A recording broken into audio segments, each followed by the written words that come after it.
Okay, Assalamualaikum. Hari ni kita nak pergi Penang, Urban Bridge Property. Hari ni ada interview lah. Malam training, hari ni interview. Interview tu patutnya hari ni pukul 2 petang. Tapi ejen tu, bos tu kata kena datang pukul 5, dia pun free pukul 5. Malam pun ada interview patutnya dengan Kedah Oriental, tapi dia punya agensi tu kata main hari Jumaat. Ini katanya hari ni buat interview kat Penang, dia postpone yang Kedah tu pada hari Jumaat. So yang ni nak daftar jadi agent property, rent.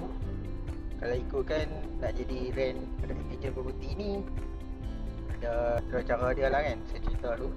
Cara dia, kita boleh ambil exam NTC terus. Maksudnya kita boleh bayar, kita boleh attend course yang 2 hari tu. Harga dia dalam RM700. Dekat Bobit agency, dekat ni lah, dekat lembaga property ni. Lepas tu, lepas saja dah daftar,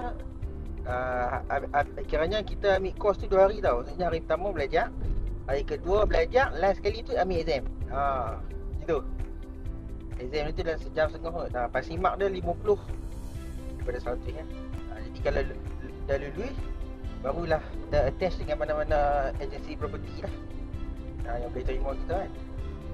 Lepas tu agensi tu akan proses kita punya permohonan lah. Kita punya nombor rent kita. Tu satu cara.